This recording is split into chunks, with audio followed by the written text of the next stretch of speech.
دوسری چیز یہ ہے کہ اگر وہ سند صحیح سے بھی ثابت ہو جائے تب بھی اس کا اعتبار نہیں. ایسا تو احادیث کے اندر بھی ہوا ہے کہ کچھ چیزیں سند صحیح سے ثابت ہوتی ہے لیکن واقعہ ہوا ہی نہیں ہوا تھا. مثلا بخاری شریف کی حدیث پڑھ دوں آپ کے سامنے. سرکار دو عالم صلی اللہ علیہ وسلم نے رجب کے مہینے میں عمرہ کیا. سند بالکل ٹھیک ہے, بات ٹھیک نہیں. صحیح. اب اس کے نیچے محدثین بحث کرتے کہ رجب میں تو حضور نے عمرہ ہی نہیں کیا. تو آپ دیکھیں سند بالکل ٹھیک ہے لیکن بات ٹھیک نہیں ہے. ٹھیک ہے, تو کہنے کا مقصد ہے کہ ایک چیز کا سند کا ٹھیک ہونا اور درایت کا ٹھیک نہ ہونا یہ ایک علم اصول کے نزدیک یہ انتہائی معتبر ہے. پہلی بات تو یہ ہے کہ یہ چیزیں قابل تقلید, موافقت, اس کی اتباع, وہ زندیق ہے. صحیح. وہ کہنے لگا جی دمادم مست قلندر, وہ تو مست بات کر رہا ہے. تو میں نے کہا مست نے تو بک دیا جو بکنا تھا, تو مست کی پیروی کیوں کر رہا ہے؟ تو صحیح ہے.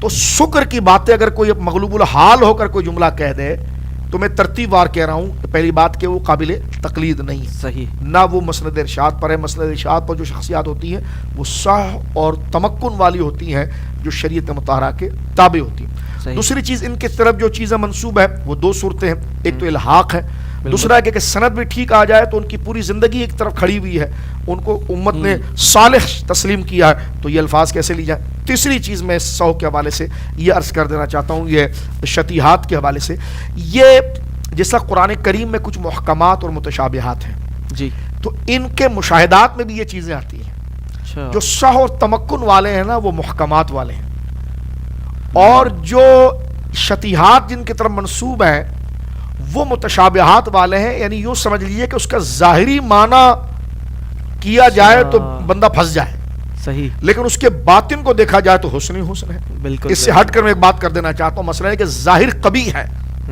لیکن باطن میں حسن ہے. تو اس کی ایک تیسری تشریح میں نے آپ کے سامنے بیان کر دی کہ ان کی اگر باطن یعنی اس لفظ کا باطن دیکھا جائے تو بات بالکل ٹھیک ہو رہی ہے. صحیح ہے, بالکل صحیح, لیکن ظاہر میں وہ چیز قبیح ہے.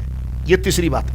چوتھی بات اس کے اندر آپ یوں سمجھ لیجئے ہے کہ بندہ یعنی صوفیہ نے اپنی ریاضت, اب دیکھیے کہنے کا مقصد یہ ہے کہ ہر فن, ہر شعبہ, ہر مشق کے اپنے اصول ہوتے ہیں. صحیح. حضرات صوفیہ کے وہاں یہ تعلیم اس طرح ذکر کی جاتی ہے کہ جب بندہ حواس نفس اور خواہشات نفس کو زیر کر کے, مغلوب کر کے, اللہ کی رضا, اس کا شوق, اخلاق ربانیہ کو جب وہ اپناتا ہے تو وہ تصورات اور حقیقت کی اس وادی کے اندر وہ چلا جاتا ہے کہ مغلوب الحال ہو کر اس کیفیت کو بیان کرنا چاہتا ہے, زبان سبقت کر جاتی ہے. اللہ, یہ سب سے متوازن بات میں آپ کے سامنے کر رہا ہوں. بالکل بالکل. یعنی ہوائے نفس کے اس چنگل سے نکل کر, اس قفس سے نکل کر جب وہ حقیقت وادی میں پہنچتا ہے کہ یہ معاملہ, اور اس ذوق اور لطافت اور شفقت اور مہربانی کی جب وہ بارش دیکھتا ہے تو مغلوب الحال ہو جاتا ہے. سبحان اللہ. اپنے اندر نہیں رہتا, اسے پتہ ہی نہیں ہے کہ میں کون ہوں. حضرت یہ ساری چیزیں کیفیات کی, وہ مغلوب الحال ہوتا ہے, کہنا کچھ چاہتا, نکلتا کچھ ہے. میں نے ساری ترتیب اس کی تعویلوں کی ہر جہت بتا دی, یہ بھی ہو سکتا ہے, یہ بھی ہو سکتا ہے. ایک معنی اس کا یہ ہے کہ وہ مغلوب الحال ہو گیا. وہ جو کیفیات اور مشاہدے نا وہ صاحبزادہ صاحب اس پر اتنے حاوی ہو گئے کہ اس کے پاس الفاظ ہی نہیں رہے. اللہ, زبان سبقت کر گئی. یہ کیسی باتیں کر رہے ہیں. میں نے کہا حدیث پاک میں دیکھیں, بخاری شریف کی حدیث ہے اور سیاہ میں موجود ہے. سرکار علیہ السلام نے فرمایا کہ ایک بندہ جب اللہ کے حضور توبہ کرتا ہے تو رب کو کتنی خوشی ہوتی ہے. تو ایک واقعہ حضور نے ذکر کی, فرمایا جیسے دیکھو ایک آدمی فلات ایک صحرا کے اندر, توجہ سے سنیں, یعنی یہ موضوع ایسا ہے کہ بندے کی چیخ نکلے اس وقت, اس کو بیان کرنے کی کیفیت ہی ہوتی ہے. اللہ, تو جس پر یہ گزر رہی ہوگی وہ کیا کر رہا ہوگا. میں کہتا ہوں جو ناظرین سن رہے ہوں اور اللہ کی رضا کے لیے میرے رونگٹے اس وقت کھڑے ہوتے ہیں. یعنی کہنے کا مقصد اس کو بیان کرنے میں کیمرے کے آگے بندہ اپنے آپ کو ضبط کرتا ہے تو ان باتوں کا شوق اتنا ہے سبحان اللہ, سبحان اللہ, کہ بندہ اپنے آپ میں نہیں رہ پاتا اور وہ اپنے آپ کو رسی سے باندھتا ہے فکر کی. تو جس پر یہ گزر گئی ہے ہم ان کی جوتوں کی دھول کو بھی نہیں پکڑا سکتے. اب آپ صرف سنیے, دیکھیں یہ کیسے ہو سکتا ہے کہ جناب وہ مغلوب الحال ہو گیا, کہنا کچھ چاہتا تھا, سبقت ہو گئی. ہم نے کہا حدیث پاک دیکھیں, جب بندہ توبہ کرتا ہے تو حضور سید عالم فرماتے ہیں صلی اللہ علیہ وآلہ وصحبہ بارک وسلم کہ اللہ کو اتنی خوشی ہوتی ہے جیسے ایک بندہ صحرا, وہ زمانہ صحرا ہی تھا, لوگ سب اونٹ پر سفر کرتے تھے. بالکل بالکل. ان کی زندگی کیا تھی, پانی کے چند قطرے.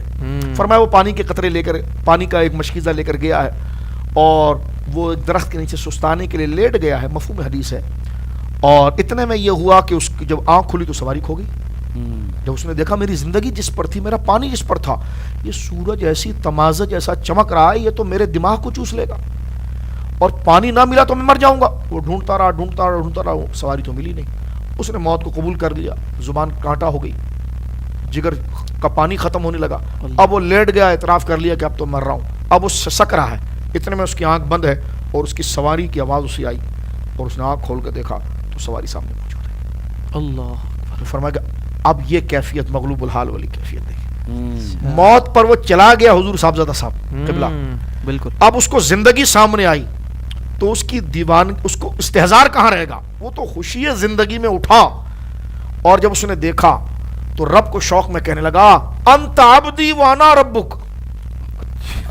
سبحان اللہ، آپ یہ کیفیت کبھی کیفیت بندہ اپنے آپ پر کیفیت دیکھے، ہے۔ ہاں، انت ربی انا ربک، تو میرا بندہ ہے اور میں تیرا رب ہوں۔ وہ خوشی، یعنی سب کہنا کچھ چاہتا تھا لیکن وہ عنایات، وہ زندگی، وہ انعامات اس کے سامنے تھے تو بیان نہیں کر پایا۔ یہ شتیہات ہے، اللہ، یہ شتیہات ہے۔ لیکن اس کا پھر متوازن طریقہ صرف میں یہ عرض کروں گا، وہ یہ ہے کہ اس کی جو پھر یہ دیکھیں اللہ رب العالمین نے براہ راست کلام کیا تو درخت نے آواز دی حضرت موسیٰ سے، انی انا اللہ رب العالمین، انی انا اللہ رب العالمین۔ وہ ایک سبب بن گیا کلام کا۔ درخت میں نہ خدا آیا، لوگ کہتے ہیں یہ منصور میں حلول کر گیا تھا، تو ہم نے کہا درخت میں حلول کر گیا تھا، الیاذ باللہ۔ وہ حلول سے پاک ہے، اس نے اس کو واسطہ بنایا جیسا واسطہ بننے کا حق تھا، ٹھیک ہے نا۔ حلول کا عقیدہ تو کفر ہے، حلول نہیں کر گیا لیکن وہ واسطہ بن گیا۔ کلام بھی تو درخت ہی سے آواز آ رہی ہے۔ حضرت موسیٰ علیہ السلام جب گئے تو درخت نے کہا کہ انی انا اللہ رب العالمین، سارا جو مکالمہ قرآن، فخلع علیک، اپنے جوتے اتارو، فإنک بوادی المقدس طویٰ۔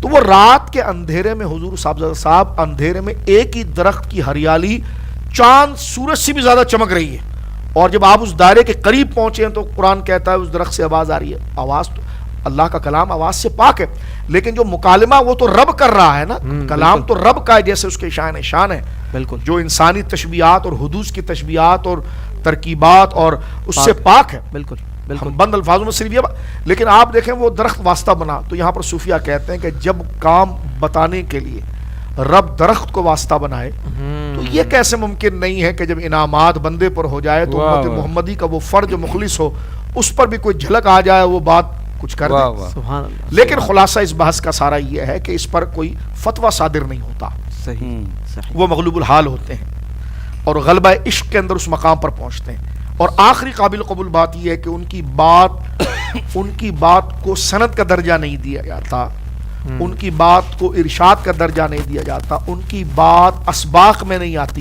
وہ طریقہ عمل و فکر کے اندر نہیں آتا، وہ طریقہ ارشاد کا باعث نہیں بنتا، وہ طریقہ طریقت کی حجت اور قانون نہیں بنتا، وہ طریقہ قابل تقلید نہیں ہوتا۔ جو قابل تقلید جو مرشد ہیں، جن کی باتیں موافق ہیں، جن کی باتیں اصول اور فروع طریقت میں داخل ہیں، وہ ہیں جو صح اور تمکن کے اندر ہیں۔